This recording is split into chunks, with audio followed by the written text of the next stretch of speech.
యోహాను రాసిన మొదటి పత్రిక 4వ అధ్యాయము మొదటి 5 వచనాలు మనం చదువుకొని ముందుకెళ్తాం. యోహాను రాసిన మొదటి పత్రిక 4వ అధ్యాయము పేజీ నంబరు 223 కొత్త నిబంధన. ప్రియులారా, అనేకులైన అబద్ధ ప్రవక్తలు లోకంలోనికి బయలువెళ్ళి ఉన్నారు గనుక ప్రతి ఆత్మ నమ్మక ఆయా ఆత్మ దేవుని సంబంధమైనవో కావో పరీక్షించండి. యేసుక్రీస్తు శరీరధారి వచ్చినని ఏ ఆత్మ ఒప్పుకొనో అది దేవుని సంబంధమైంది, ఏ ఆత్మ యేసును ఒప్పుకున్నదో అది దేవుని సంబంధమైనది కాదు. దీన్ని బట్టి దేవుని ఆత్మను మీరు ఎరుగుదురు. క్రీస్తు విరోధి ఆత్మ వచ్చినని మీరు వినిన సంగతి ఇదే. ఇదివరకే అది లోకంలో ఉన్నది. చిన్నపిల్లారా, మీరు దేవుని సంబంధులు, మీలో ఉన్నవాడు లోకంలో ఉన్నవాడి కంటే గొప్పవాడు గనుక మీరు వాటిని జయించి ఉన్నారు. వారు లోక సంబంధులు కనుక లోక సంబంధులైనట్టు మాట్లాడదు, లోకం వారి మాట వినుడు. మనం దేవుని సంబంధులము, దేవుని ఎరిగిన వాడు మన మాట వినుడు, దేవుని సంబంధి కానివాడు మన మాట వినడు. ఇందువలన మనం సత్యస్వరూపమైన ఆత్మీయదో బ్రహ్మపరచు ఆత్మీయదో తెలుసుకుంటున్నాం. హల్లెలూయా. సో ఇక్కడ మీరు చాలామంది సంఘాలకు వచ్చేవాళ్ళు కానీ బయట వాళ్ళు కానీ తెలుసుకోవాల్సింది, నన్ను పిలిచింది ఏదో ఒక సంఘ కాపరికని మాత్రమే కాదు. ఫస్ట్గా దేవుడు నన్ను పిలిచింది ఒక ప్రవక్త అని పేరు పెట్టి పిలిచాడు. సో ప్రవక్త ఎలా ఉంటాడు అనేది ఈరోజు మనం తెలుసుకున్నాం. ఎందుకంటే మొదటిగా ఏ ప్రవక్త అయినా కానీ, ఏ బోధకుడైనా కానీ, ఏ యొక్క ఉపదేశకుడైనా కానీ, అపోస్తులుడైనా సరే, మరి సువార్థికుడైనా సరే, ఈ భూమికి మొదటిగా యేసుక్రీస్తు మనిషిగా వచ్చి మన పాపాల కొరకు చనిపోయి తిరిగి లేచాడని నమ్మడం అనేది మొట్టమొదటిసారి ప్రధాన అంశం. అలా కాకుండా యేసుక్రీస్తును అంగీకరించకుండా, యేసుక్రీస్తు నా దోషాల కొరకు, నా పాపాల కొరకు, నా వ్యసనాల కొరకు, నా దరిద్రం కొరకు, నా శాపాల కొరకు, నా కష్టాల కొరకు, శోధనల కొరకు, నా వేదన కొరకు చనిపోలేదని అట్లా నమ్మకుండా వచ్చి ఇక్కడ కూర్చోవడం వల్ల ఎటువంటి ప్రయోజనం లేదు. సో ఇట్టగా మరి మొదట తెలుసుకోవాల్సింది, దేవుడు నన్ను కూడా ఒక ప్రవక్తగా తీసుకున్నప్పుడు అక్కడ గుంటూరులో ఉన్నప్పుడు ఆ పిలుపుని బట్టి నేను వెళ్తూ ఉన్నాను. అట్లా తెలిసి మన బోర్డు వాళ్ళ ఊరికి వచ్చింది. విషయం ఏంటంటే మాకు ఇక్కడికి రావాలనే యొక్క తలంపు అయితే లేదు, కానీ కొంతమంది సేవకులు వచ్చి మాకు చెప్పారు, మీకు తెలియని ప్రాంతంలో తీసుకెళ్ళిపోయి గొప్ప చేస్తాను అని. అలాగే నేను గొప్ప చేస్తానని చెప్పినప్పుడు మేము ఆ మాటకు లోబడి ఈ యొక్క దేవుని మాటలు వినుకుంటూ ముందుకు వెళ్తున్నాం. అయితే కొన్ని రోజుల తర్వాత ఇక్కడికి వచ్చిన తర్వాత దేవుడు నాతో మాటలు కొన్ని మీకు ఎవరికి చెప్పాలని ఆశపడుతున్నాను. ఇర్మియా గ్రంథము 1వ అధ్యాయము పాత నిబంధన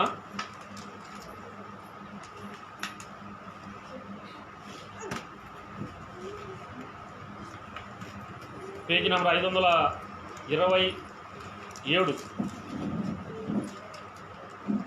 500 కదమ్మా, 627 1వ అధ్యాయము 4వ వచనం నుండి.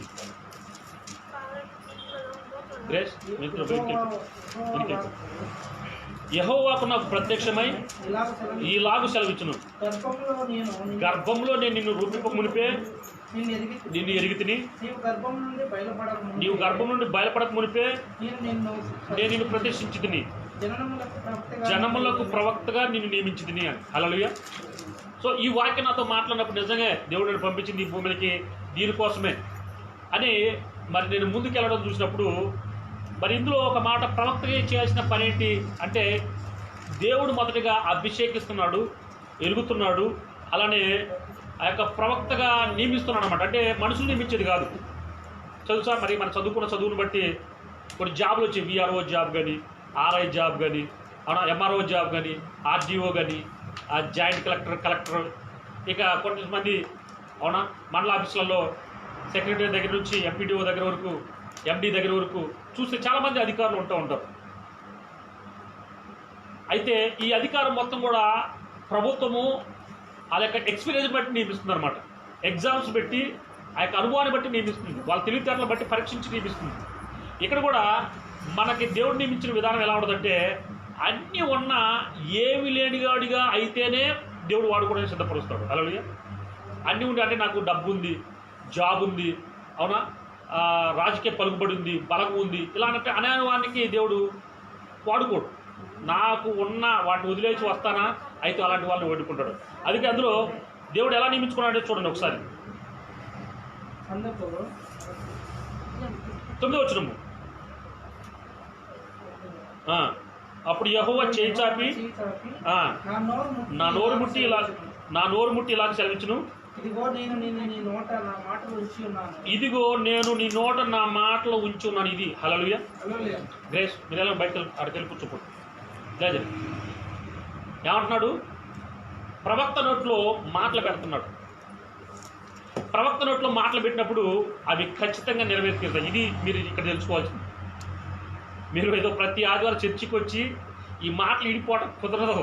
ఈ మాటలు మీ జీవితాల్లో నెరవేర్తే లేదో, ఈ ప్రవక్త మాట్లాడిన మాటలు నా జీవితంలో నెరవేర్తలేదో ఇది పరీక్షించుకొని వస్తే కనుక మొదట నొప్పి ఉండదు, అనారోగ్యం ఉండదు, నిజమే తింటానికి తిండి కూడా ఉండదు, రావడానికి ఛార్జీలు కూడా ఉండవు, అవునా, కట్టుకోవడానికి బట్టలు కూడా ఉండవు. అయినా నువ్వు ఇక్కడికి వస్తున్నావా, నీ పరిస్థితి ఖచ్చితంగా మారుస్తాడు దేవుడు. హల్లెలూయా. ఎందుకంటే ప్రవక్త నోట్లో దేవుడు మాటలు పెట్టాడంట. ఈ మాటలు దేనికి ఉపయోగపడతాయంటే మంచి కోసం మాత్రమే ఉపయోగపడతాయి. మీరు నశించుకోవాలనో మీకు ఏదో పాడైపోవాలనైతే కనుక ఈ మాటలు పనిచేయవు నా నోటి నుంచి. అందుకే అన్నాడు, ఇదిగో నేను నీ నోట నా మాటలు ఉంచి ఉన్నాను. చదవండి కింద. పెళ్ళగించుటకును, విరగొట్టుటకును, నశింపజేయుటకును, పడద్రోయుటకును, కట్టుటకును, నాటుటకును, నేను ఈ దినమున జనముల మీదను రాజ్యముల మీదను. అది అంటే ప్రవక్తకు ఉండే ఒక లక్షణం ఏంటంటే, మొదటి ఏది గొప్పది అనుకుంటున్నావో దాన్ని పెళ్ళగిస్తానంటున్నాడు. 2 విరగొడతాను అంటున్నాడు. పెళ్ళగించడం అంటే ఏంటి మీకు తెలుసా? కొన్ని చెట్లు ఉంటాయి అన్నమాట. అవి పనికి రాకపోతే ఏం చేస్తారంటే వేరులతో సహా జేసీపీ లాంటి పెడితే వేరులతో సహా బయటకు వస్తాయి తెలుసా. దాన్ని పీకి పడేసి దాని స్థానంలో ఒక మంచి చెట్టు కూడా నాటొచ్చు. కాబట్టి ఏమంటాడంటే పెళ్ళగించడానికి విరగొట్టడానికి కొన్ని మొత్తులుగా ఉంటాయి. అవి పనికి వచ్చాయనుకో మొదలు దగ్గర పైగా వేర్ల కింద కాకుండా పైన మొదట్లో ఏం చేస్తారంటే కట్ చేస్తారు. కట్ చేసి వాటిని మరి దొంగలుగా అంటే ముద్దులుగా చేసేసి దాన్ని వాడుకుంటాం. అంటే అలా విరగొట్టడానికి, 2 నశింపజేయడానికి. అంటే ఏదైతే ఉందో నీలో అహంకారం కానీ, ఈర్ష్య కానీ, ద్వేషం కానీ, మనస్పర్ధలు కానీ, హెచ్చింపు కానీ, అవునా, నాకే ఎక్కువ మంది బలం ఉందని, నాకే డబ్బు ఎక్కువ ఉందని, నేనే రాజకీయాల్లో నాకన్నా గొప్పవాడు లేడని అనుకునే ప్రతి వాడిని అవునా ఏం చేస్తున్నాడు? నశింపజేయడానికి, అలానే పడగొట్టడానికి. కొన్ని గోడలు ఉంటాయి. గోడలు కట్టిన తర్వాత ఏమవుతాయంటే ఇక పనికిరాని విధంగా ఉంటాయి. దాన్ని ఏం చేస్తారంటే పడగొట్టి దాని స్థానంలో మళ్ళీ గోడను పెడతారు, మంచి గోడ పెడతారు, కింద నుంచి పునాదులతో సహా మరి కట్టడానికి వాటిని పడగొట్టి కట్టడం మొదలు పెడతారు. ఎంతమంది తెలుసు? కొన్ని గోడలు పనికి రాకపోతే కనుక వాటిని స్థానం తీసేసి మళ్ళీ కొత్త గోడలు కడతారన్నమాట. కాబట్టి ఏమంటాడంటే పడద్రోయడానికి, కట్టడానికి, నాటడానికి కూడా. అంటే పెళ్ళగించిన చోట, విరగొట్టిన చోట మళ్ళీ ఆ యొక్క వేళ్ళతో పాటు వెల్లగించిన చెట్లని మళ్ళీ కొత్త చెట్లు నాటడానికి దేవుడు అంటే ఈ ప్రవక్తను ఎన్నుకున్నాడంట. అయితే ఈ ప్రవక్త ఎలా ఉండాలి చూడండి. 10వ వచనం 17. కాబట్టి చదవండి, అందులోనే మొదటి అధ్యాయం 17వ వచనం 17. కాబట్టి నీవు నడుము కట్టుకొని నిలవబడి నేను నీకు ఆజ్ఞాపించుతంతయు వారికి ప్రకటించేయమంటాడు. హల్లెలూయా. ఆడు ఎంత గొప్పవాడైనా, ఎంత ధనవంతుడైనా, ఎంత ఉద్యోగంలో ఉన్నా, ఎంత రాజకీయ పొజిషన్లో ఉన్నా వాడికి నువ్వు చెప్పాల్సిందే. అవునా? వాడి స్థానం ఏందో నువ్వు తెలియపరచాల్సిందే. వాడు నిజమే ఎంపీ కావచ్చు, ఎమ్మెల్యే కావచ్చు, ముఖ్యమంత్రి కావచ్చు, ప్రధానమంత్రి కావచ్చు, వాడి స్థానము దేవుడు తలుచుకునే నిమిషంలో ఆ స్థానం నుంచి బయటకు వస్తాడు. హల్లెలూయా. ఒక్క క్షణంలో ఆ యొక్క ప్రాణవాయువు బయటికి రా అంటే ఏం చేస్తాడు? ప్రధానమంత్రి అయినా సరే నిర్జీవిగా మారిపోతాడు ఆ చైర్లు. అంతేనా కదా? తన పొజిషన్ మారిపోతుంది. కాబట్టి తన స్థానం ఏందో తెలియపరచడం కోసము దేవుడు ప్రవక్తను ఎన్నుకుంటున్నాడు. హల్లెలూయా. కాబట్టి వాళ్ళు ఏ స్థానంలో ఉన్నా కానీ వాళ్ళు చెప్పు అంతే. విన్నా వినకపోయినా, అవునా, ఇక్కడికి వస్తున్నాను వినడానికే, వినకపోవడానికే? వినడానికే. ఇక్కడికి వచ్చే ప్రతి వాడిని కూడా నువ్వు ప్రకటన చేయి. అయితే ఎలా చేయాలని చూడండి. భయపడకము, లేదా వారి ఎదుట నీకు భయం పుట్టిస్తానంటున్నాడు. హల్లెలూయా. ప్రవక్తకి ఒకటి ఇతరులు భయపెట్టాలి. భయపెట్టకుండా ఉంటే కనుక, అంటే తను భయపడకుంటే కనుక భయపెడతాడు. తను భయపడితే కనుక అందరూ భయపడతారు. హల్లెలూయా. సో ఇక్కడ భయపడటానికి రాలా, ఇక్కడ భయపెట్టడం కోసం వచ్చారు. హల్లెలూయా. కాబట్టి ఎన్ని పరిస్థితులు వచ్చినప్పుడు కూడా ప్రవక్త దేనికి భయపడద్దు?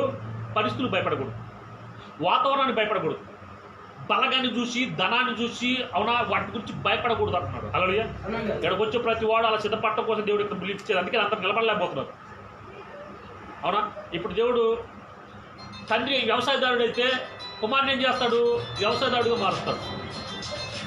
కూలివాడైతే బిడ్డలు కూడా కూలివాడు. కానీ కొన్ని సందర్భాల్లో ఆ యొక్క కుమారుడిని కూలివాడుగా కాకుండా చదివించుకొని మంచి పొజిషన్లో తీసుకెళ్తాడు. కానీ ఎక్కువ శాతం బైబిల్లో రాయబడినట్టుగా తండ్రి ఏం చేయటం కుమారుడు వింటాడో అదే తప్ప ఇంకోటి చేయడం రాయబడింది. అంటే నువ్వేం చేస్తున్నావు, ఏ అలవాటు కలిగి ఉన్నావో నీ బిడ్డలు కూడా అదే అలవాటులో కలిగి ఉంటారు. ముందు రోజు అదే కలిగి ఉంటారు. ఎంత చేయకూడదని అదే పని చేయాలని ఆశపడతారు. ఎందుకంటే తల్లిదండ్రులు అదే చేస్తున్నారు కదా. కూలి పని చేస్తున్నారా, బిడ్డలు కూడా కూలి పని చేయాలని కోరుకుంటారు. ఏ వృత్తి అయితే నువ్వు కలిగి ఉన్నావో అదే వృత్తిని నీ బిడ్డలకు చేయాలని ఆశపడుతుంటావు. కాబట్టి ఇక్కడ నన్ను పిలిచింది ఇక్కడికి ప్రవక్తగా పిలిచాడు. ఇక్కడికి వచ్చే వాళ్ళు కూడా అలా మారితేనే మీరు నిలబడతారు. హల్లెలూయా. అంటే మీరు ప్రార్థన చేస్తుంటే మీరు జరగబోయే విషయాలు ముందు తెలిస్తే ఇక్కడ నిలబడగలుగుతారు. లేదంటే కనుక మీరు నిలబడలేరు ఇక్కడ. అవునా? ఏ నొప్పి పోలేదను, అప్పు పోలేదను, అవునా ఇది ఇల్లు కట్టుకోలేదను, ఇంకా కుటుంబంలో భార్య భర్త బిడ్డలు మారలేదను, ఇలాంటి వాటి గురించి సందేహించి ఎనికి వెళ్ళిపోతారు. కాబట్టి ఇక్కడ భయపడద్దు అంటున్నాడు. భయపడకము, అవునా, లేదని వారికి నిన్ను భయపెడతాను అంటున్నాడు. హల్లెలూయా. కాబట్టి ఇక్కడ మనం భయపడటానికి ఏ పరిస్థితులు కూడా భయపడటానికి లేదు. చిన్నమండే మండలం మొత్తం కాదు కదా, అన్నమయ్య జిల్లా మొత్తం వచ్చి మీద పడ్డా కూడా ఏడొచ్చి, అవునా, ఎవరికి భయపడేది లేదు. హల్లెలూయా. ఇలా సిద్ధపడిపో అంటున్నాడు. ఎందుకంటే చూడండి కింద, యూదా రాజుల యొద్దకు కానీ, ప్రధానుల యొద్దకు కానీ, యాజకుల యొద్దకు కానీ, దేశ నివాసుల యొద్దకు కానీ, ఈ దేశమంతట్లో నీవెక్కడికి పోయినను ప్రాకారం గల పట్టణము గాను, ఇనప స్తంభం గాను, ఇత్తడి గోడలు గాను నీవు ఉన్నట్లు ఈ దినమున నేను నియమించును అంటాడు. హల్లెలూయా. నువ్వు రాజుల దగ్గర పో, రాజకీయ దగ్గర పో, ఉద్యోగస్తుల దగ్గరికి పో, వ్యాపారస్తుల దగ్గరికి పో, బలవంతులు ధనవంతుల దగ్గరికి పో, ఎవరి దగ్గరికి వెళ్ళినా నిన్ను ఒక్కడో టచ్ చేయలేడు. హల్లెలూయా. నువ్వు అక్కడికి లోపట్టడానికి వీలేదు. నీ కులాన్ని బట్టో, నీ పరిస్థితులు బట్టో, నీ మతాన్ని బట్టి నువ్వు లోపట్టడానికి లేదు. నీ విశ్వాసము పనిచేసేది కాబట్టి ఎవరిని నువ్వు అడుక్కోవాల్సిన అవసరం లేదు. హల్లెలూయా. అందరూ వచ్చి నిన్ను అడుక్కోవాలి. ప్రార్థన దేవుడు అడిగా నువ్వు చేస్తే ప్రార్థన జరుగుతుందని చెప్పి అన్నారు. అలాంటి వాళ్ళుగా దేవుడు సిద్ధపరచడం కోసం ఇక్కడ మన ప్రతి ఒక్కరు నడిపించాడు. అయితే అది నువ్వు కనపరచుకోవాల్సిన బాధ్యత ఉంది. నీ ప్రవర్తన ద్వారా, నీ ఆలోచనల ద్వారా, నీ నడవడి ద్వారా, నీ మాటల ద్వారా నువ్వు ఖచ్చితంగా ఎదుటి వాళ్ళకి కనపరుచుకోవాలి. అలాగ ఒక వ్యక్తి కనపరుచుకున్నాడు. ఎవరంటే చూద్దాం ఒకసారి. మొదటి రాజుల గ్రంథము. ఆ వ్యక్తి నిజంగా మొదట ఎవరికి తెలియదు, కానీ దేవుడు చెప్పినట్టు చేస్తున్నాడు. కాబట్టి అతన్ని దేవుడు ఎన్నుకొని వాడుకోవడం చూస్తూ ఉన్నాం. మొదటి రాజుల గ్రంథము 17వ అధ్యాయము, 17వ అధ్యాయం మొదటి వచ్చిన నుండి. మొదటి రాజుల గ్రంథము. అంతటా గిలాదు కాపరస్తుడును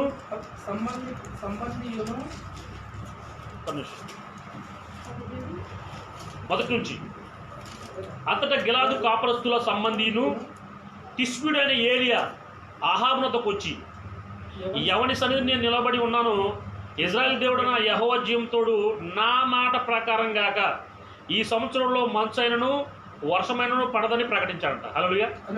ఇప్పుడు అహాబ్ అనే ఒక వ్యక్తి రాజు అనమాట, దేశానికి రాజు, ఇజ్రాయేల్కి రాజు అనమాట. ఈ రాజు దగ్గరికి వెళ్ళిపోయి ఏలియా ప్రవక్త ఏమంటున్నాడు తెలుసా? అంటే ఒక 3 సంవత్సరాల దాకా మీ రాజ్యం మీద వర్షం పడదు, మీకు పంట పడదు. రాజు చూకుంటాడా? చంపుతాడు. అయితే ఇలాగ ప్రకటించిన రాజు ఎదుటే వెళ్ళిపోయి చెప్తున్నాడు. ఏ జీవంగల దేవుని అయితే, ఏ కదిలే దేవుని అయితే నేను నమ్ముతున్నాడో ఆ కదిలే దేవుడు చెప్తున్నాడు ఏదో తెలుసా? నీ రాజ్యం మీద 3 సంవత్సరాల దాకా వర్షం పడదు, మంచు కూడా పడదు. ఎందుకంటే నేను చూసిన కొన్ని ప్రాంతాలు ఇప్పుడు ఈ సమయంలో కొన్ని పంటలు వేశారు. ఆ పంటలో వర్షానికి పండవు, అవి మంచుకు పండుతాయి అన్నమాట. అంటే వర్షం పడకపోయినా మంచు కూడా పడతాయి. కానీ ఇక్కడ వర్షం పడినట్లు అంటున్నాడు, మంచు కూడా పడదంటున్నాడు. ఇలా ప్రకటించిన తర్వాత రాజు ఊరుకుంటాడా? చంపేస్తాడు. అయితే చూడండి కింద ఏం జరిగింది.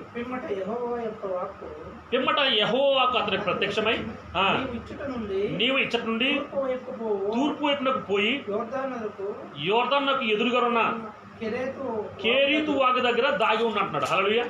అంటే రాజుకి వార్నింగ్ ఇచ్చాడు అనమాట. నువ్వు చేసిన పాపాలను బట్టి నీ రాజ్యంలో వర్షం కురిపించట్లా, మంచు పడినట్లా 3 సంవత్సరాల దాకా నువ్వేం చేసుకుంటున్నా తెలియదు అని చెప్పిన తర్వాత రాజు ఊకుంటాడా? చంపాలని ఉద్దేశం తిరుగుతూ ఉంటాడు. అయితే ఈ యొక్క వ్యక్తి ఏలియా ప్రవక్త తప్పించడం కోసం ఏం చేశాడంటే, నేను ఒక ప్రాంతం నీకు ఏర్పాటు చేసిన కేరీతు వాగుంది, అక్కడ నీళ్ళు వస్తున్నాయి, ఆడికి వెళ్ళిపోయి దాగుండు. అయితే నేను ఒక పని చేస్తాను, నువ్వు దాగుంటే చదవాలి. ఆ వాగు నీరు నీవు త్రాగుదువు, అచ్చటికి నీకు ఆహారం తెచ్చినట్లు నేను కాకోలములకు ఆజ్ఞాపించునని అతనికి చేయనిదేగంట. అంటే కాకులు మనుషులు కాదు. ఇతడు అవునా దేవుడిచ్చిన వార్నింగ్, ఆడే దేవుడు ద్వారా పొందుకునే మాటని వార్నింగ్గా ఆహబ్ ప్రవక్తనికి వార్నింగ్ ఇచ్చాడు. వార్నింగ్ ఇచ్చిన తర్వాత ఏమంటున్నాడు, నువ్వు దాగిపోయి ఎవడు కనబడకుండా దాగు, ఎందుకంటే వాడు వచ్చి నేను చంపేస్తాడు.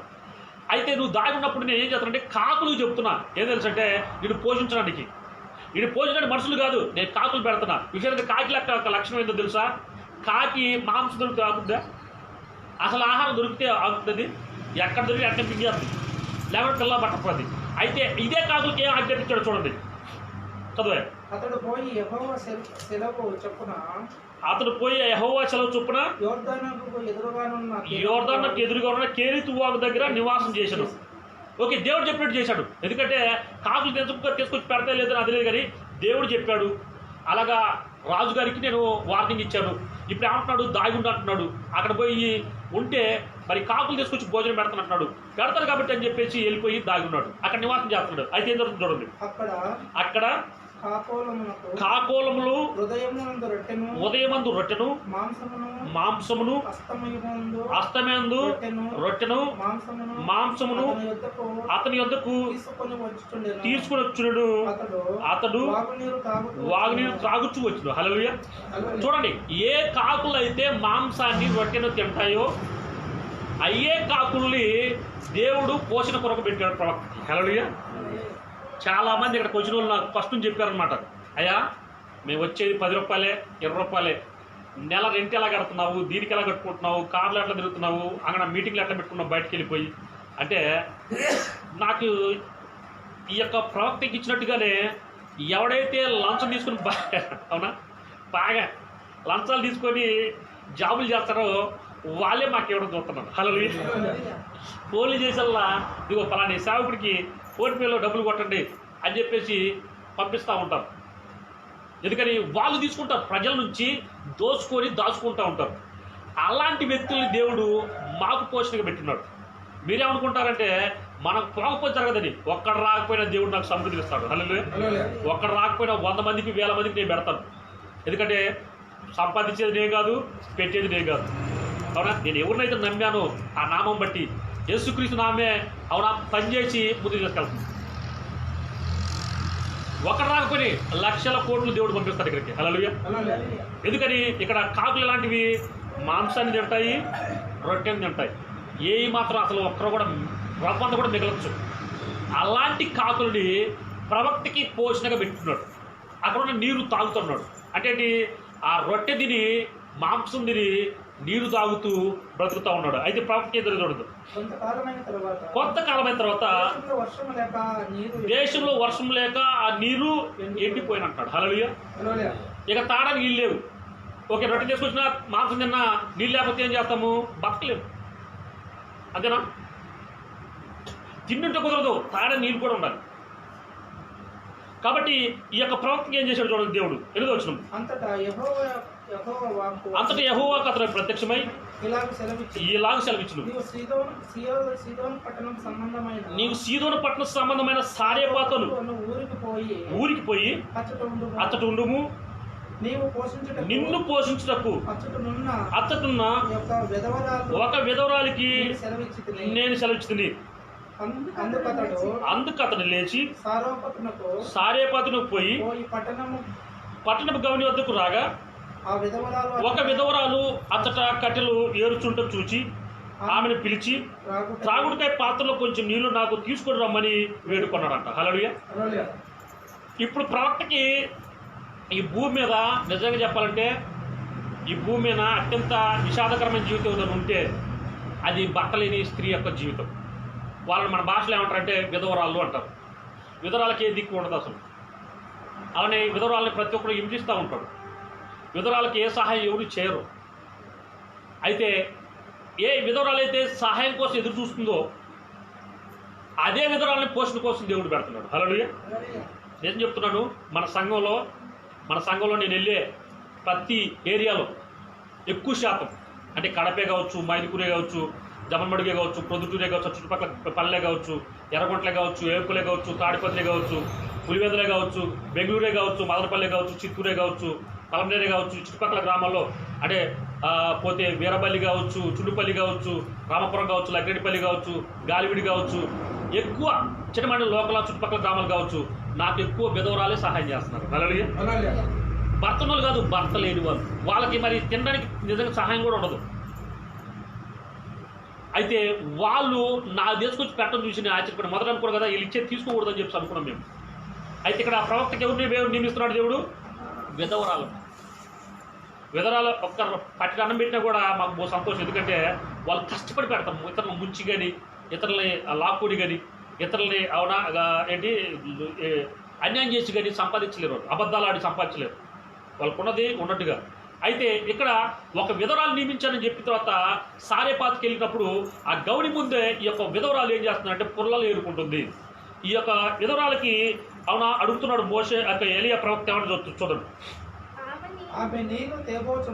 అంటే ముందు నీళ్ళు అడిగాడు, ఆ నీళ్ళు తెద్దానికి ఆమె వెళ్తుంది అనమాట. ఆమె నీళ్ళు తేబోచుండగా అతడు ఆమెను మల్లని పిలిచి నీ చేతిలో తీసుకురమ్మని చెప్పాను. ఓకే, ఒక రొట్టె ముక్క తీసుకురమ్మని చెప్పానంట. అమ్మ నీళ్ళతో పాటు కొంచెం రొట్టె కూడా తీసుకురండి, నాకు అంత ఆకలిగా ఉంది.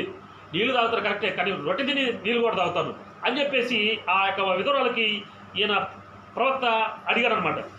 ఓకే, చదవండి. అందుకు ఆమె నీ దేవుడైన యెహోవా జీవంతోడు తొట్టిలో పట్టెడు పిండియు గుడ్డిలో కొంచెం నూనెయు నా యొద్ద ఉన్నవే గాని అర్థం ఒకటైనా లేదు.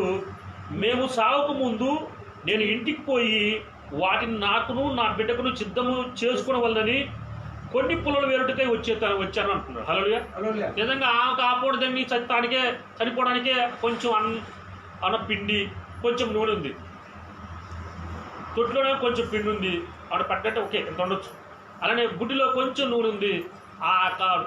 ఆ నూనె కలుపుకొని పిండి చేసుకొని ఆ పిండి రొట్టె చేసుకొని తినడం కోసం ఏం కావాలి? మనకి కట్టెలు కావాలి, వాటిని కాల్చుకోవాలి కదా. అయితే ఆ కాల్చుకోవడానికి కట్టెల కోసం ఊరి బయటకు వచ్చింది. ఏమేమంటుందంటే, అయ్యా మా దగ్గర కొద్దిగా ఉంది, నేను నా బిడ్డ ఈ పూటకు చేసుకొని చచ్చిపోవడం తిని, సాయంత్రం ఉండదో లేదో మాది లేదు, కానీ ఈ పూటకు మాత్రం మాకుంది అని చెప్పేసి ఈమె సమాధానం ఇచ్చింది. అప్పుడు ఏలియా ప్రవక్త అంటున్నాడు చూడండి. అప్పుడు ఏలియా ఆమెతో ఇట్లా భయపడవద్దు. చూడండి, చావడానికి సిద్ధంగా ఉన్న వాళ్ళకి ఏం చెబుతున్నాడు ప్రవక్త? భయపడొద్దు అంటున్నాడు. ఈ పూట దీన్ని చచ్చిపోదాం అనుకుంటున్నాం, ఇక మరో పూటకు లేదు, మధ్యాహ్నం గురించి ఉంది, సాయంత్రానికి లేదు, కానీ ఈయన ఏమంటున్నాడు? భయపడొద్దు అంటున్నాడు. ఎందుకు భయపడొద్దు చూడండి. పోయి అంటే నువ్వు రొట్టె చేసుకో, ఈ పొలంలో తీసుకెళ్ళిపోయి ఆ నూనెతో పిండి కలిపి రొట్టె చేసుకో. అయితే దాంతోపాటు ఏం చేయమంటున్నాడు? అయితే నీవు చెప్పినట్టు చేయము. అయితే అందులో నాకు ఒక చిన్న అప్పము మొదట చేసి నా యొక్క తీసుకొని రమ్ము. అయితే అందులో నాకు ఒక చిన్న అప్పము చేసి మొదట తీసుకొని అందుకు తీసుకురమ్ము. తర్వాత నీకును నీ బిడ్డలకు అప్పలములు చేసుకును. నీకును నీ బిడ్డకును అప్పములు చేసుకున్నాను. అంటే ఏంటి? నువ్వు అన్నట్టుగానే నీ బిడ్డ నువ్వు సాగుకుండా ఉండడం కోసము నువ్వు అప్పం చేసుకో. కానీ చేసేటప్పుడు ఏం చేస్తావు అంటే ఆ ఉన్న దాంట్లో కొద్దిగా తీసి నాకు చేస్తారా, తీసుకొచ్చిన తర్వాత నువ్వు నీ బిడ్డ చేసుకొని కూడా తినండి. నాకు అంత వద్దు, అంతలో కొంచెం చాలు, కొంచెము రొట్టె కొంచెం నీళ్లు ఇవి ఇచ్చి నువ్వు కూడా చేసుకొని తినండి అని చెప్పేసి అన్న తర్వాత ఏం జరుగుతుంది చూడండి. భూమి మీద యెహోవా వర్షం కురిపించుటకు కురిపించు వరకు ఆ తొట్టిలో పిండి తక్కువ కాదు, గుడ్డిలో నూనె అయిపోదంట. అంటే ఏంటి?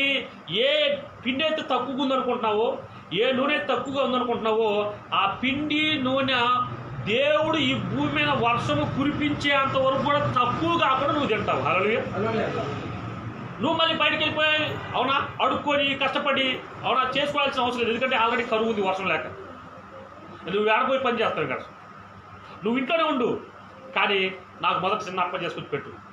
నీకు నీ బిడ్డలకే కాదు అందరికి కూడా తక్కువ కాకుండా నువ్వు తింటావని చెప్పినప్పుడు ఏం జరుగుతుందో. ఇజ్రాయెల్ దేవుడైన యెహోవా సెలవిచ్చి ఉన్నాడని, అంటే ఈ మాట నేను మాట్లాడుతున్నాను కానీ ఎవరు చెప్తున్నాడు? దేవుడే చెప్తున్నాడు. హల్లెలూయా. దేవుడు చెప్తున్నాడు కాబట్టి నేను నీకు చెప్తున్నాను. ఏమంటున్నాడు? నువ్వు నాకు చిన్న రొట్టె తీసుకొచ్చి పెట్టు, నువ్వు నీ బిడ్డ చేసుకొని తినండి. అయితే మీకేం జరుగుతుంది తెలుసా? వర్షము భూమి మీద కురిసేంత వరకు కూడా, ఇప్పుడు దాకా కురవట్లేదు కదా, ఇక ముందు రోజులు ఎప్పుడు కురుతుందో మనకు తెలియదు, కురిసేంత వరకు కూడా నీకు బుడ్డిలో నూనె తక్కువ కాదు, తొట్టిలో పిండి తక్కువ కాదు, నువ్వు సమృద్ధికి తింటావు అని దేవుడు చెప్తున్నాడు. ఇజ్రాయెల్ దేవుడే చెప్తున్నాడు. నా నోటి నుంచి ఇజ్రాయెల్ దేవుడే చెప్తున్నాడు అని చెప్పేసి ప్రవక్త చెప్పాడు. అయితే చెప్పండి, చదవండి. అంతటా ఆమె వెళ్ళి ఏలియా చెప్పిన మాట చొప్పున చేయగా, అది నీకు రూపాయి ఉన్నా, 2 రూపాయలు ఉన్నా, 10 రూపాయలు ఉన్నా, 1,00,000 రూపాయలు ఉన్నా, ఇది కాదు కావాల్సింది, చెప్పింది చేయడం కావాలి. మోకరించి ప్రార్థన చేయమంటే చేయాలి, ఉపవాసం ఉండి ప్రార్థన చేయమంటే చేయాలి, వచ్చి 10 గంటలకి దేవుడు మాట్లాడడానికి సిద్ధపడాలంటే సిద్ధపడాలంతే. ఇది అందరూ చేయలేరు. ఎవరు చేస్తారు? విధవరాలు మాత్రం చేయగలరు. నేను కొన్ని చోట్లకి వస్తానంటే కొంతమంది అక్కలైతే కనుక పనులు కూడా మానేసి కూర్చుంటారు, ఎందుకంటే భర్తలు లేరు, బిడ్డలు ఉన్నారు, కానీ వాళ్ళకి కావాల్సినది సేవకుడు వచ్చి ప్రార్థన చేయడం. కాబట్టి వాళ్ళకి నిర్బంధం లేదు. కాబట్టి మేము వస్తున్నాంటే కనుక మా కుటుంబంతో వాళ్ళ రోజు పని మానేసుకుని చూస్తూ ఉంటారు, ఏం చెప్తాడా సేవకుడి నోటి ద్వారా. భర్తలు ఉన్న వాళ్ళైతే అయ్యా మా ఆయన రోజు పని పోవాలనుకుంటున్నాడా, మేము కూడా అనుకున్నాం. సో నేను తప్పటల్ని కాదు, ప్రవక్తలకి ఎవరు నియమించాడు దేవుడు? విధవరాలనే. విధవరాలు ఎవరి కోసం చూస్తారు? సహాయం కోసం చూస్తూ ఉంటారు.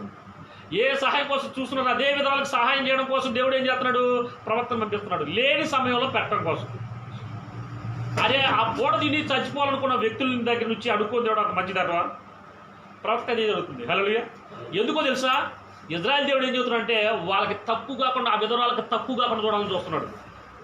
మొదటి నిజంగా నేను అడిగినట్టుగా చేస్తుందా? చేస్తే ఆమెకి నేను సమృద్ధికి ఇస్తాను. హల్లెలూయా. చేయకపోతే నేను చేయలేను. అయితే ఏమేం చెప్తుంది చూడండి. ఓకే, అంతటా ఆమె వెళ్ళి ఏలియా చెప్పిన మాట చొప్పున చేయగా అంటున్నాడు. అంటే ఇది మొదట చిన్న రొట్టె తీసుకొచ్చి అవునా ఏలియా ప్రవక్త పెట్టింది సేవకుడికి, ఆ తర్వాత తన బిడ్డ చేసుకుంది. చూడండి, అతడును ఆమెయు ఆ ఇంటి వారును, అంటే వాళ్ళ అమ్మ నాన్న ఉండొచ్చు, భర్త చనిపోయలే, తన అమ్మ నాన్న ఉండొచ్చు, లేకుంటే తమ్ముడు ఉండొచ్చు, అక్కలు ఉండొచ్చు, కుటుంబ సభ్యులు ఎంతోమంది కొంతమంది ఉన్నారు, కానీ మాత్రం ఒక కొడుకు ఉన్నాడు, ఒక బిడ్డ ఉన్నాడు. అయితే అతడు అంటే ఏలియా సేవకుడు, విధవరాళ్ళు, కొడుకు, ఆ తర్వాత ఆ యొక్క కుటుంబ సభ్యులు కూడా ఏం చేశారు చూడండి, అనేక దినములు భోజనం చేయొచ్చు. ఒక పూట తినటానికే తక్కువ అయితే లేక ఆమె ఒక పూట తిని చేసుకొని చచ్చిపోదనుకుంటే అనేక దినాలు ఎప్పుడు వర్షం పడేంత వరకు కూడా ఆ యొక్క తొట్టిలో పిండి వస్తూనే ఉంది, గుడ్లో నూనె పెరుగుతూనే ఉంది. హల్లెలూయా. ప్రతిరోజు ఏ పని చేయకుండా ప్రవక్త పెట్టడం చేసి తర్వాత ఆ పిండి మళ్ళీ తీసుకొని చేసుకోవడం, మళ్ళీ ఉదయం కల్లా మళ్ళీ సాయంత్రం కల్లా మధ్యాహ్నం కల్లా మళ్ళీ పిండి అక్కడే మళ్ళీ, అంటే దాంట్లో నుంచి అద్భుత రీతిగా ఉత్పత్తి అవ్వడం అన్నమాట. మనకేంటి పంట పండించేసి ఆ గింజలు తీసుకొచ్చి నూరి అవునా, సో దాన్ని ఉడకబెట్టి ఇలా చేయాలి. కానీ ఇక్కడ అట్ట కాదు, పిండి నూరకుండానే విసరకుండానే అవునా ఆ తొట్లో వస్తనే ఉంది ఉత్పత్తి. మధ్యాహ్నం కల్లా అది మళ్ళీ తీసుకొని ఆమె చేస్తుంది, రొట్టె చేస్తుంది, ముందు ప్రవక్త పెడుతుంది, తన కుటుంబ సభ్యులు పెడుతుంది. మళ్ళీ సాయంత్రం కల్లా 6-7 గంటల కల్లా మళ్ళీ ఆ పిండిలో ఆ తొట్లో పిండి పెడుతుంది, ఆ గుడ్లో నూనె కూడా దొరుకుతుంది. హల్లెలూయా. అద్భుత రీతిగా పోషణ అనేది ఇక్కడ చూస్తా ఉన్నాం. హల్లెలూయా. అంటే సేవకుడికి మొదలు పెట్టడం ద్వారా నీకు వచ్చే లాభం ఏంటో తెలుసు అంటే ఏది తక్కువ కాకుండా నువ్వు జీవిస్తావు. హల్లెలూయా. చూడండి, అనేక దినములు తిరుగుతూ వచ్చి చదివాయి. యెహోవా ఏలియా ద్వారా సెలవిచ్చిన ప్రకారం తొట్టిలో ఉన్న పిండి తక్కువ కాలేదు, బుడ్డిలో ఉన్న నూనె అయిపోలేదు అంటున్నాడు. హల్లెలూయా. ఇది ఎవరు చెప్పారు? దేవుడే ఏలియా నోటి ద్వారా పలికాడు. ఇది గమనించాలి నిజంగా. అప్పటికేమో తెలియదు నిజంగా చెప్పాలంటే. నిజంగా సేవకుడు మాట్లాడాడు, సేవకుడు రొట్టె పెట్టాను కాబట్టి నాకు పిండి తక్కువ కావట్లేదు, నూనె ఎక్కువ కావట్లేదు, ఆమె గ్రహించలేకపోయింది. అప్పటికి కూడా ఏంటది 3 సంవత్సరాలు తక్కువ కాకుండా పిండి నూనె అన్ని సమృద్ధి వస్తూ ఉంటే, తినడానికి నీళ్ళు కూడా వస్తూ ఉంటే తాడానికి ఏం అర్థం కావట్లా. అయితే అప్పుడు ఇంకేం జరిగిందో చూడండి, ఏం జరిగింది చూడండి. అటు తర్వాత ఆ ఇంటి యజమానురాలైన అంటే అనేక దినాలు తింటూ వచ్చిన తర్వాత ఏం జరిగిందంటే, అటు తర్వాత ఆ ఇంటి యజమానురాలైన ఆమె కుమారుడు రోగి అయి ప్రాణము నిలవజాలంత వ్యాధి వచ్చిందంట. హల్లెలూయా. ఏమిటి అర్థం కావట్లే. ఇన్ని రోజులు పోషణ జరుగుతూ ఉంటే నేనేమో ప్రవక్త పెడుతున్నా, అవునా, తర్వాత మేము చేసుకుని తింటున్నాము, ఆ తర్వాత ఉదయం తింటున్నాము, మధ్యాహ్నం తింటున్నాము, సాయంత్రం తింటున్నాము, అనేక రోజుల నుంచి తింటున్నాము. కానీ ఈయన పంపించిన దేవుడే, దేవుడి నోటి నుంచే దేవుడు పలికినట్టు ఈయన పలుకుతున్నాడు, కాబట్టి దేవుడు చెప్పినట్టుగా ఈయన నోటి ద్వారా జరుగుతుందని చెప్పేసి ఈ గ్రహింపు రాలేముకి.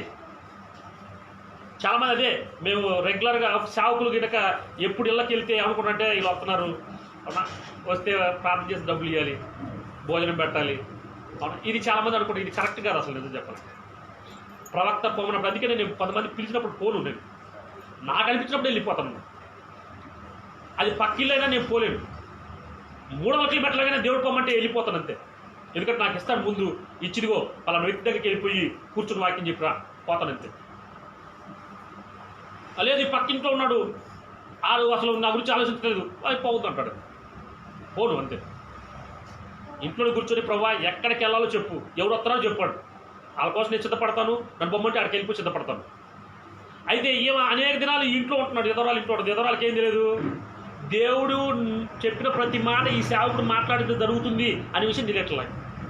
ఇప్పుడు ఏం జరిగింది, ఏ గ్రహింపు లేకపోవడం వల్ల అనేక రోజులు తినడానికి తిండి, తాగడానికి నీళ్లు, అవునా, ఇక రొట్టె చేసుకోవడానికి పిండి, అవునా, వండుకోవడానికి ఆ కాల్చుకోవడానికి నూనె ఉన్నప్పటికి కూడా ఏం గ్రహింపు ఏం తెలియదంటే ఎదురాలకి ఈయన సేవకుడు, దేవుడు పంపించిన సేవకుడు, ఏ నోటి ద్వారా దేవుడు మాట్లాడుతున్నాడు అని గ్రహింపు లేకపోవడం వల్ల కుమారుడికి ఎలాంటి రోగం వచ్చింది, ప్రాణం పోయేంత రోగం వచ్చింది.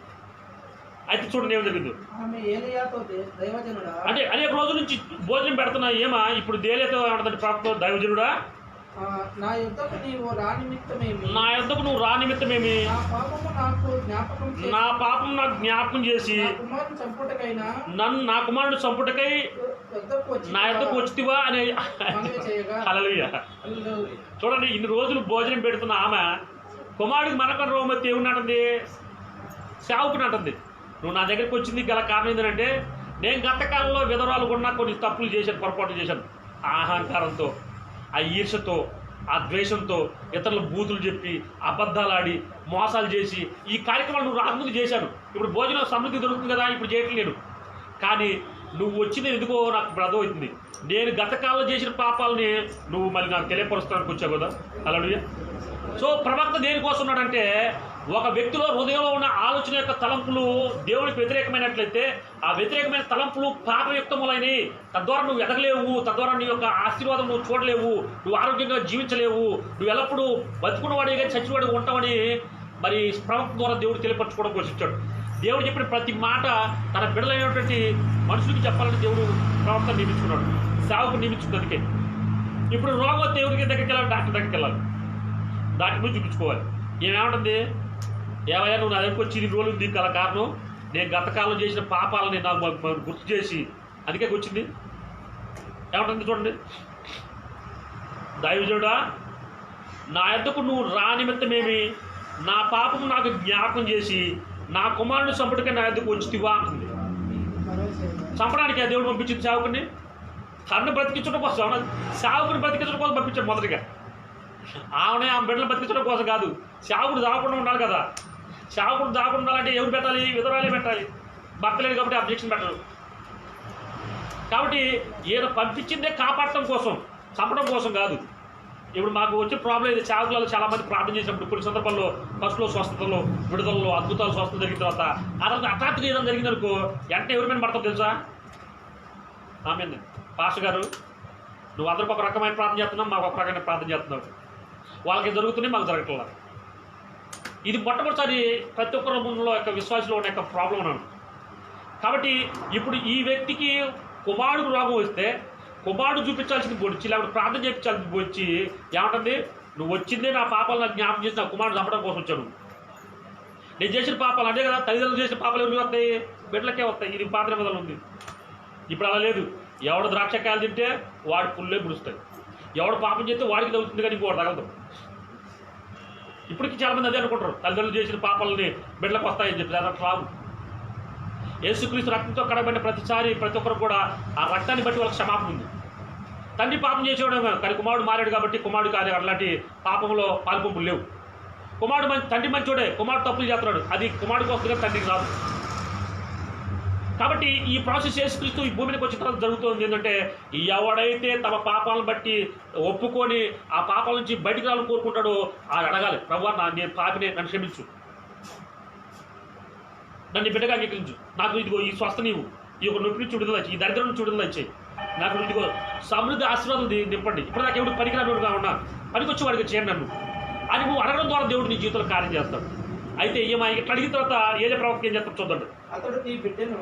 అతడు నీ బిడ్డను నా చేతికి ఇమ్మని చెప్పి ఆమె కవిట్లో నుండి వాడిని తీసుకొని తానున్న పై అంతస్తు గదిలోనికి పోయి తన మంచం మీద వాడిని పరుండబెట్టి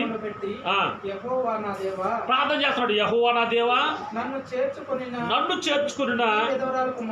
ఈ విధవరాల కుమారుని సంపునంతగా ఆమె మీద కీడు రాజేస్తావా అని యెహోవాతో మనం మొదలు పెట్టిందంట. హల్లెలూయా. ఇలా ప్రార్థన చేయడం మొదలు పెట్టాడు. అంటే ఎప్పుడు సేవకులు కూడా ఏ ఇంట్లో ప్రవేశిస్తారో, ఎక్కడైతే ఉంటారో వాళ్ళ బాగోగులు కోరుకుంటారు మొదటిగా. హల్లెలూయా. ఆ చుట్టుపక్కల వాళ్ళు బాగోగులు కోరుకుంటారు, ఆ ఇంటి వాళ్ళ బాగోగులు కోరుకుంటారు. ఎందుకంటే వాళ్ళు బాగుంటే మనం బాగా చూసుకుంటారు, వాళ్ళు బాగాలేకపోతే చూసుకోరు. అప్పుడు దాకా ఇంటి పైన ఒక గదేసి భోజనం పెడుతూ ఉన్న యొక్క విధవరాలు ఇప్పుడు ఎప్పుడైతే కుమారుడికి రోగం వచ్చిందో సేవకులు అనడం మొదలెట్టింది. కాబట్టి ఇప్పుడు ఈయన ఏం ప్రార్థన చేస్తున్నాడు, అయ్యా నన్ను చేర్చుకుని విధవరాలు కుమారుడు చావకుండా మరణించకుండా జీవంతో నింపని ప్రార్థన చేస్తున్నాడు. అయితే ఎలా చేస్తుంది, ఆ చిన్న మీద ముమ్మారు తాను పారుదాచుకొని యెహోవా నా దేవా నా మొర ఆలకించి ఈ చిన్నవానికి ప్రాణం మరలా రానిమ్మని యెహోవా ప్రార్థన చేయగా యెహోవా ఏలియా చేసిన ప్రార్థన ఆలకించి ఆ చిన్నవానికి ప్రాణము మరలా రానిచ్చినప్పుడు వాడు బ్రతికంట. హల్లెలూయా. అంటే ప్రవక్తని ఏం చూస్తుంది ఎందుకు తెలుసా, మరణాన్ని సరే జీవంగా అక్కడ మార్చడానికి. హల్లెలూయా. కదలేని ప్రతి పరిస్థితిని కదిలింపజేయడానికి దేవుడు ఎన్నుకున్నాడు.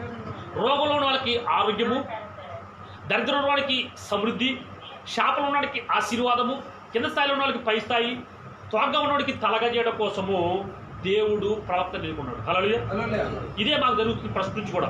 మేము ప్రార్థన చేస్తే అక్కడే నొప్పిపోవడం కానీ, అక్కడే స్వస్థ కలగడం కానీ, అక్కడే తాగుబోతులు మారడం కానీ, తిరుగుబోతులు మారడం కానీ, దయ్యాలు పోవడం కానీ అక్కడే జరగడం ద్వారా మేము నిలబడి ఉన్నాం. లేకపోతే మేము కూడా అందరిలాగానే అవునా కలిసి వెళ్ళిపోయాం. ఎడగాతి ఇంకో చోట అట్లా వెళ్ళిపోయాం. ఎక్కడున్నా భయపడకుండా జీవించడం అనేది దేవుడు ప్రవక్త ఇచ్చిన గొప్ప లక్షణం. హల్లెలూయా. ఎందుకంటే ఆల్రెడీ మేము చనిపోయి ఇక్కడికి వచ్చాం, బతికి రాలేదు.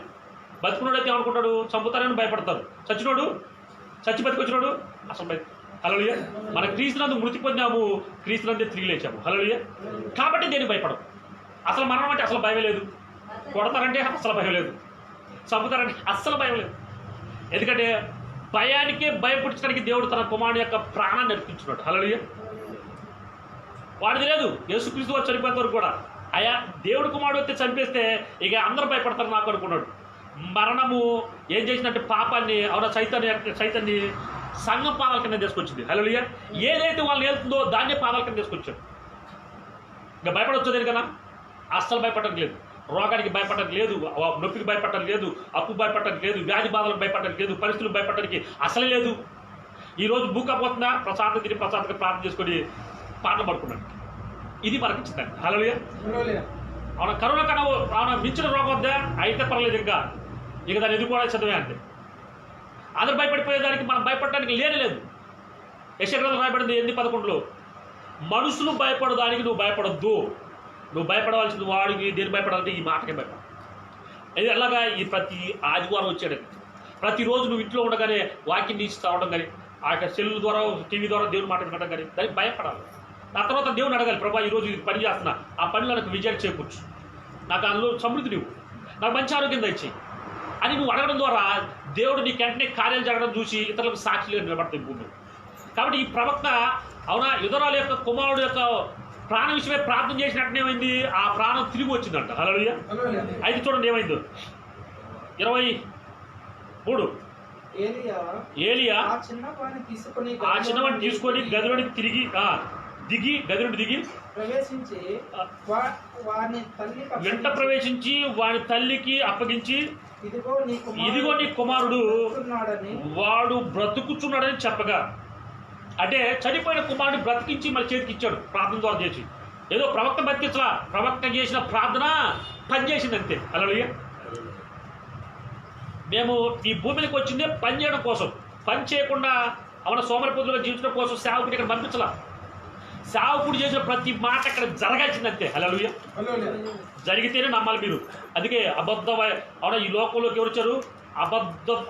అనేకులైన అబద్ధ ప్రవక్తలు వచ్చారు, బోధకులు కాదు. బోధకులు తర్వాత ఇచ్చేలా, కానీ బోధించేవాడు తర్వాత ఇచ్చావు. అబద్ధ ప్రవక్తలు వచ్చినవాడు అధ్యాత్తం చెప్పేసి.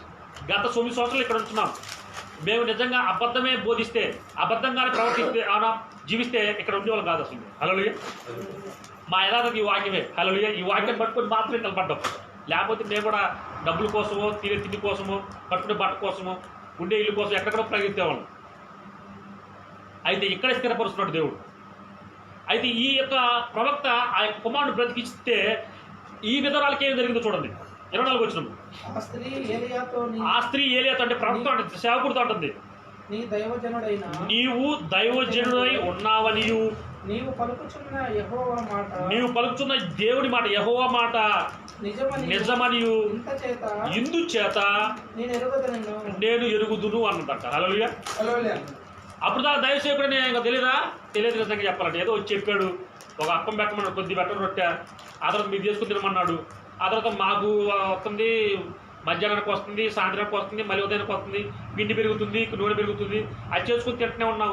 అయిపోగానే మళ్ళీ దాని మీద మళ్ళీ అద్భుత రీతిగా అది నిండుతూనే ఉంది, తొట్టులో పిండి పెరుగుతూనే ఉంది, ఆ బుడ్లో నూనె పెరుగుతూనే ఉంది.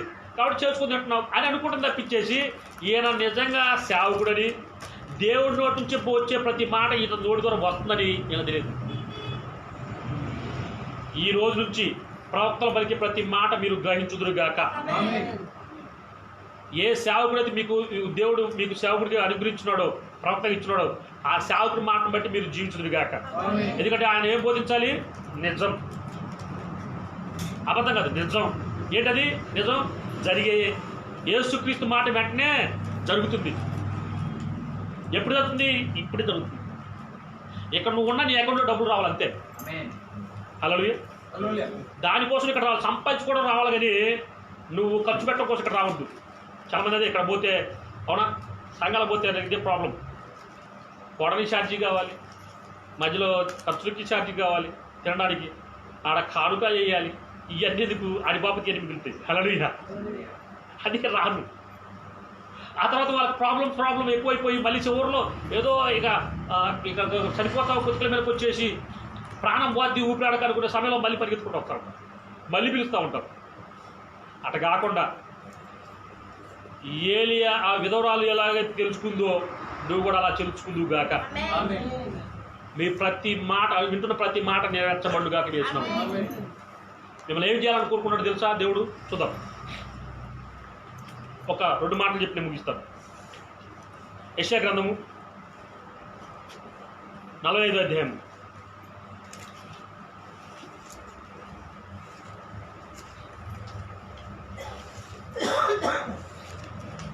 ఈ మాట చెప్పి నేను ముగిస్తాను.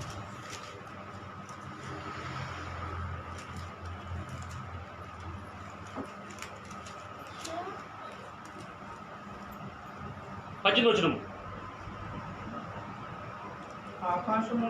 ఆకాశములకు సృష్టికర్త యెహోవా దేవుడు ఆయన భూమిని కలగజేసి దాన్ని సిద్ధపరిచి స్థిరపరిచెను. నిరాకారంగా ఉన్నట్లు ఆయన దాన్ని సృష్టింపలేదు, నివాస స్థలములో దాన్ని సృష్టించాడు. హల్లెలూయా. ఆయన సెలవిచ్చింది ఏమనగా, యెహోవా అను నేనే, మరి ఏ దేవుడు లేడు. అంధకార దేశంలోనే మరుగని చోట నేను మాట్లాడలేదు. మాయా స్వరూపినట్టుగా నన్ను వెదకనని యాకోబు సంతానంతో నేను చెప్పలేదు. నేను న్యాయమైన సంగతులు చెప్పువాడను, యథార్థమైన సంగతులు తెలియజెప్పువాడను అగు యెహోవాను నేనే. కాబట్టి ఈయన మాట్లాడే మాట ఏంటంటే, ఈయన ఏది కూడా సాటు మాట మాట్లాడు, డైరెక్ట్గా నీతో మాట్లాడతాడు. నీకు స్వస్థత అంతే, విడుదల అంతే, సమృద్ధి అంతే, నీకు డబ్బులు వస్తాయి అంతే, నువ్వు హెచ్చించబడతావు అంతే, నువ్వు ఇల్లు కట్టుకుంటావు అంతే, వాహనం వస్తుంది అంతే. ఎలా వస్తాయి? సంపాదన కాదు, సేవకు నోటి నుంచి వచ్చే మాట వల్ల. హల్లెలూయా. మిమ్మల్ని సృష్టించిందే, అవునా, భూమిని సృష్టించింది దేనికోసం? నివాసస్థలం కోసం. ఇప్పుడు నీటిని సృష్టించింది తన ఆత్మ నివాసం కోసం. హల్లెలూయా. ఇప్పుడు ఆత్మే ఆ యొక్క నివాసస్థలంలో అయినటువంటి నీలోకి ఆయన వచ్చి ఉంటే నువ్వేమడినా చేయడానికి దేవుడు సిద్ధంగా ఉంటాడు. నువ్వు దేవుడి నివాసస్థలమగునుగాక, నీలో ఉండి ఆయన పనిచేయుగాక. ఏం పని చేయాలి? యేసునామం పనిచేయుగాక. ఎందుకంటే మన నోట్లో వచ్చిన మాటలే యేసుక్రీస్తునామం, ఆ నామంలో పనిచేస్తుంది. ఆది యందు వాక్యం ఉంది, వాక్యం దేవుని యందు, వాక్యము దేవుడై ఉంది. ఆ వాక్యం శరీరధారిగా కృపా సత్య సంపూర్ణుడుగా మన మధ్య నివసించాడని బైబిల్ రాయబడింది. ఆ సత్య సంపూర్ణమైన దేవుడు మనలో ఉన్నాడు. ఈరోజు ఆయన యేసుక్రీస్తు నామంలో పనిచేస్తాడు అంటే. హల్లెలూయా. వెంటనే అది చాటు మాటగా చెప్పడు, యేసు నామంలో స్వస్థత కలుగుడు గాక అంటే కావాలంతే. నజరేయుడైన యేసుక్రీస్తు నామంలో మీ అకౌంట్లో డబ్బులు వచ్చుడు గాక. ఎవడు ఏమనుకున్నా నాకు తెలియదు, నమ్మిన ప్రతివాడి జరుగుడు గాక. ప్రార్థన చేస్తున్నాడు. మహాపరిశుద్ధుడైన యేసునికి స్తోత్రం ప్రభువా. ఈ ఉదయకాల సభలో ప్రభు మేము ప్రార్థన చేస్తుండగా అద్భుతాలు చేస్తున్న తండ్రి నీకే స్తోత్రాలు. మమ్మల్ని బలపరచుకోవడం నీకే కృతజ్ఞతాస్తులు స్తోత్రాలు. అసాధారణ కార్యాలు ప్రభు మా జీవితం జరిగిస్తూ మమ్మల్ని నిలబెడుతూ నీ బిడ్డలు నిలబెట్టని ప్రభు మమ్మల్ని సిద్ధపరిచి బలపరచుకోవడం నీకే మహిమ ఘనత ప్రభువా. అవును ప్రభువా, ఈ లోకంలో ఉన్నది అంత ప్రభువా ఇదిగో మాయ. అయితే ప్రభువా నువ్వు అలాగ మాయగా జీవించలేదు ప్రభువా. నువ్వు నీ బిడ్డలో వచ్చి నివసిస్తూ నీ బిడ్డల ద్వారా ప్రభు నీ నామేంటి తెలియపరచుకుంటున్నావు, నీ సేవకులు ఏర్పరచుకున్నావు ప్రభువా. మమ్మల్ని ఏర్పరచుకుని కృప బట్టి నీకు లాభిస్తూ స్తోత్రం. మేమేదో స్వతహాగా వచ్చి ప్రభువా ఇదేదో ప్రచారం చేయాలని కాదు, కానీ మమ్మల్ని నిలబెట్టావు అనేక మంది నిలబడాలని, మమ్మల్ని బలపరుస్తున్నావు అనేక మంది బలపరచాలని, మాకు సమృద్ధి ఇస్తున్నావు అనేక మందికి ఇవ్వాలని, మాకు ఎలాగైతే ప్రభా బిడ్డలు ప్రేరేపించి ఆకాశపు వాక్యం ఇప్పిస్తున్నావు, అనేక మంది సేవకులు అనేక మంది బిడ్డల ప్రేరేపించి ప్రభా సమృద్ధి ఇస్తున్నావు, అలానే ఈ బిడ్డలు కూడా సమృద్ధి కలుగుడు గాక. మొదటిగా యేసు నామములో వాడికి రక్షణ కలుగుడు గాక, మారు మనసు కలుగుడు గాక. సంపూర్ణ నీ అభిషేక బలము సమృద్ధిగా బిడ్డలపై కొమ్మరించి బలపరిచి వాడుకోమని యేసుక్రీస్తు నామమున ప్రార్థిస్తున్న తండ్రి. ఆమేన్. కూర్చోండి.